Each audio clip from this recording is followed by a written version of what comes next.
यहाँ से पहले आपकी तरफ आते हुए ये यका आखिर ऐसा क्या हो गया है कि शहबाज शरीफ साहब जो पहले जाने के लिए इतने उतावले हुए जा रहे थे, अब तो उन्होंने दरखास्त तक ना दी ACL से नाम निकलवाने के लिए। बिस्मिल्लाहिर्रहमानिर्रहीम। देखिए, मुझे तो 3 वजूहात इसकी नज़र आती हैं कि शहबाज शरीफ ने क्यों दरख्वास्त नहीं दी और बाहर जाने के लिए क्यों नहीं उस कोशिश की। पहली वजह मुझे ये लगता है कि हुकूमत, उन्हें अंदाज़ा हो गया था कि हुकूमत कभी भी उन्हें बाहर नहीं जाने देगी। हुकूमत उनकी हर दरख्वास्त मुस्तरद करेगी, लिहाजा उन्होंने ये सोचा कि अगर हुकूमत ने ऐसा ही करना है तो फिर मैं क्यों अपना वक्त ज़ाया करूँ या सुबकी करवाऊँ अपनी, कि वो कहें कि जी ये भागना चाहता है, जाना चाहता है। जो भी वजूहात थी उन्होंने कहा नहीं जाता। दूसरी वजह ये है कि वो तो अपने आप को, अब देखें, प्राइम मिनिस्टर इन वेटिंग के तौर पे पेश कर रहे हैं। तो आप क्या समझती हैं कि बजट जैसा अहम मामला और वो कैसे छोड़ सकते हैं? उन्हें पता है कि ये बजट होगा, असेंबली में देखें उन्होंने ऐलान भी किया है कि मैं शेडो बजट दूंगा अपना। तो ये सारी चीज़ें, ये एक्टिविटी वो सियासी तौर पे मिस करना नहीं चाहते होंगे। क्योंकि मैं समझता हूँ कि अगर अपोजिशन लीडर ये मौका मिस कर दे तो वो सियासी तौर पे उसके लिए PDM उन्होंने मिस कर दिया, बहुत नुकसान की बात है। नहीं, PDM अलग बात थी, अपोजिशन लीडर के तौर पे ये बजट जैसा अहम इजलास मिस करना, उसकी आपको माजी में भी मिसाल नहीं मिलेगी। लिहाजा दूसरी वजह ये। तीसरी वजह ये कि जब इतना फड्डा बन गया और ये भी खबरें आई कि शायद इमरान खान साहब ने बहुत सारे ताकतवर हलकों के साथ भी इस पर एहतजाज किया, शदीद एहतजाज किया, जिनसे मियाँ शहबाज शरीफ के मुबैना तौर पर राब्ते थे। तो हो सकता है उन मुबैना तौर पर राब्तों वाले ताकतवर हलकों ने भी कहा हो कि कोई बात नहीं मियाँ साहब, थोड़ा सब्र कर लें, मामला ठंडे होंगे तो फिर चल लें। जहाँ इतनी देर चेकअप नहीं कराया, मशवरे नहीं लिए, उतनी देर फ़ोन पे ही काम चला लें। देखिए, ये एक दो वजूहात जो इन्होंने पेश किया है बिल्कुल सही है। लीडर ऑफ द ऑपोजिशन अगर बजट के दौरान चले जाए, किस किस्म का लीडर है, कोई तुम्हें सीरियसली लेगा नहीं। और दूसरी बात यह है कि ख़ास तौर इस पार्लियामेंट में देखिए, गवर्नमेंट का मेजॉरिटी वेरी स्मॉल है, बागियों में भाग रहे हैं इधर उधर, 30-40 हैं, कुछ भी हो सकता है, कोई सी मामले पे रिवोल्ट हो सकता है। तो उस वक्त शायद अगर लीडर ऑफ द ऑपोजिशन हो तो फिर निगोशिएशंस उनके साथ हो सकते हैं। मगर सबसे बड़ी बात तो क्या को इक्वल बात यह है कि अगर शहबाज चले जाता तो स्टेज पे कौन रहता? फिर बीबी मरियम आ जाती। ओहो, बीबी मरियम अगर आ जाती तो शहबाज शरीफ का तो बड़ा गर्क हो जाता। वो तो चाहता ही नहीं है, वो तो चाहता है कि मैं हूं और मेरे बाद मेरा बेटा हो। ये किधर से आके ये खामखा इनको क्यों स्टेज पे आने दें? तो और आप देखते हैं कि जब भी रेफरेंस होता है इनको कि भाई आपके बाद मिसाल के तौर पे मरियम बीबी आ जाएंगी, तो हर वक्त ये कहते हैं नहीं मरियम है मगर हमजा भी है, 2 साल जेल काटा है उसने।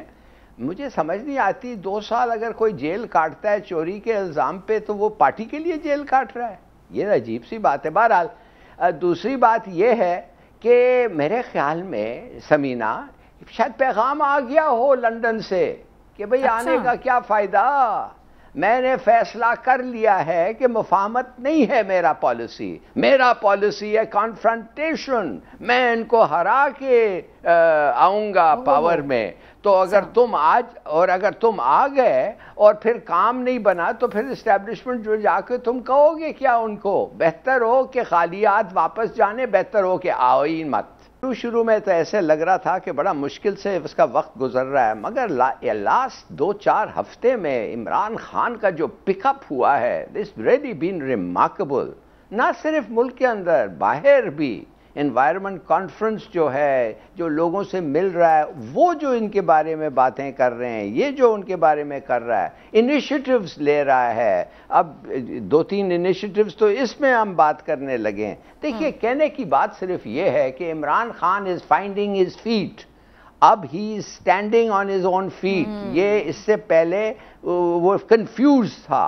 तो मेरे ख्याल में इस पार्टी का परफॉर्मेंस जैसे reflected in the figures, statistics, वो कहते हैं झूठ है मगर ये खुद झूठे हैं, ये इन द स्टेटिस्टिक्स ये सब चीज बताता ये है कि he is coming back very fast. यानी बैट्समैन अब क्रीज पर सेट हो गया है, जैसे वो शुरू में आता है बैट्समैन थोड़ा सा वो क्रीज सेट होने में टाइम लगता है।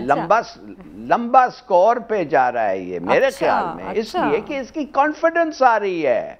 अब वो कह रहा है, हर रोज जाके बात करता है, विदाउट नोट्स बोलता है, अपने सब्जेक्ट को मास्टर किया है। आपने देखा नहीं वो एनवायरनमेंट कॉन्फ्रेंस पे एक नोट नहीं था उसके पास, कितने चीजें के बारे में बात कर रहा है। I think it's a good sign. Okay, क्या ऑपोजिशन में कमी है या हुकूमत जैसे हिलाल साहब कह रहे हैं वो इतना अच्छा परफॉर्म कर रही है तो ये इतनी कॉन्फिडेंस? देखिए, पाकिस्तानी सियासत ऐसी है कि जिस बैट्समैन के बारे में आपको यकीन होता है ना कि ये सेंचुरी बनाए ही बनाए, वो 99 पे आउट हो जाता है। अच्छा। उसको खुद पता नहीं चलता कि वो आउट कैसे चले 99 तो किया वो क्रीज पे खड़ा होता है तो पीछे विकेटें गिरी होती हैं, चाहे बॉल आए भी ना विकेट गिर जाती है, अंपायर की उंगली उड़ जाती है। अच्छा, अब इसलिए इस बात को आप समझ लें कि ये जो मामला है ना यहाँ, इसका कुछ पता नहीं चलता। बाकी रह गई अपोजिशन की बात, बिल्कुल ठीक है, ये बात शेख रशीद साहब की ठीक है कि अपोजिशन ने उस तरह से रोल प्ले नहीं किया, लेकिन उसकी बुनियादी वजह उसमें मैं समझता हूँ कि क्रेडिट इमरान खान साहब को आप ये ज़रूर दे सकते हैं कि उन्होंने उस तरह से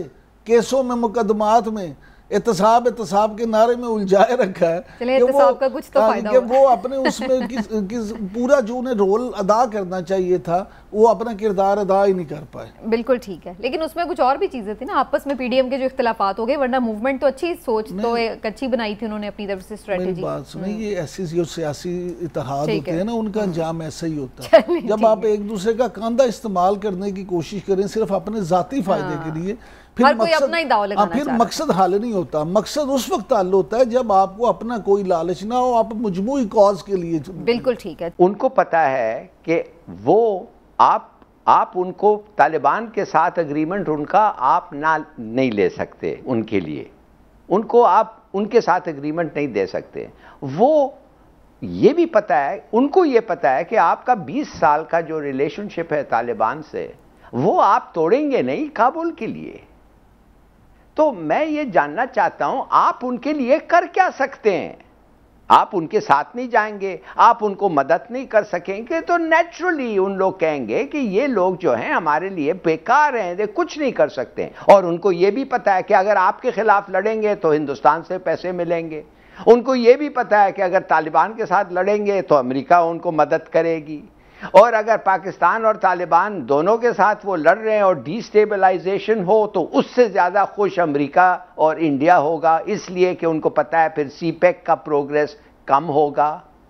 देखिए, उनको उस वक्त पता चल गया है कि कोई तालिबान के साथ काबुल और तालिबान का एग्रीमेंट नहीं हो सकता है, जब अमेरिकन वो ट्रंप जो है वो विड्रॉल ऑफ फोर्सेस और एग्रीमेंट जो होता है वो डीलिंग कर दिया है। ट्रंप ने कहा एग्रीमेंट हो या ना हो हम जा रहे हैं, तो तालिबान ने कहा वेरी गुड, चलो तुम जाओ, हमें कोई जरूरत ही नहीं है एग्रीमेंट करना इनके साथ, इसलिए कि हम इनको 2 हफ्ते में खत्म कर देंगे।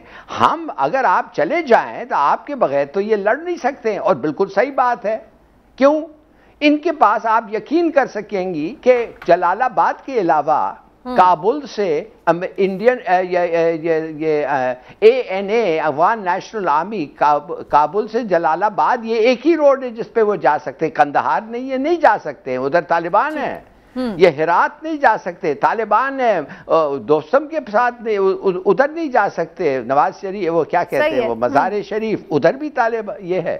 तो मैं आपको सिर्फ ये बताना चाहता हूं, हम उनके लिए कुछ नहीं कर सकते, बल्कि उनका एक इंसेंटिव है हमारे साथ लड़ें कि हिंदुस्तान फिर उनके साथ आता है। तालिबान के साथ लड़ें, अमेरिका उनको मदद करने के आता है। तो it's this kind of a situation. देखिए, हमदुल्ला मुहिब जैसे लोग जो है ना, वो ये नहीं चाहते कि अमन हो, और मैं समझता हूँ कि उनके होते हुए अफगान अमल का जो प्रोसेस है उस पर काम हो ही नहीं सकता, बात आगे बढ़ ही नहीं सकती, क्योंकि वो जिस एजेंडे पे हैं वो एजेंडा है इंडिया का, और इसमें कोई दूसरी राय नहीं है। और इंडिया कभी नहीं चाहेगा कि आप वहाँ पे अफ़गानिस्तान में अमन हो और ताकि पाकिस्तान में सुकून आए।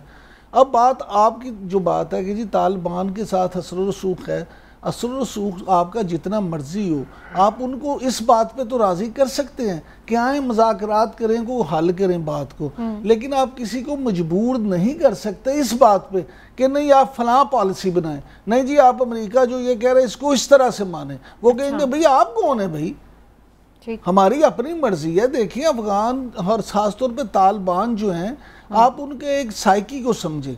वो कभी भी आपके इतने नीचे नहीं लगेंगे, कभी भी आपके इतने अपने आप पूरी अपनी कमांड आपको नहीं देंगे कि आप जो के वो मनोवन उसको वैसे भी उस वक्त जब वो एक स्ट्रॉन्ग पोजीशन में है, क्योंकि जाहिर है कि इंडिया उस तरीके से वो रूल आउट तो नहीं उन्हें कर उन्हें सका। अपनी अगली हुकूमत अफगानिस्तान में नजर आ रही है और वो माजी में भी अफगानिस्तान पे हुकूमत कर चुके हैं। जब उनको ये अपनी हुकूमत नजर आ रही है तो वो पाकिस्तान की खातिर या आपकी बात मान के क्यों उससे अलग होंगे। लिहाजा इसमें तो गिव एंड टेक करना पड़ेगा आपको। वहाँ पे बैठ के ऐसे लोग जो वाकई मसले का हल चाहते हैं उनको अमेरिका इसमें जितना ज़्यादा इंटरेस्ट लेगा उतना ही खुद अमेरिका का भी फ़ायदा है।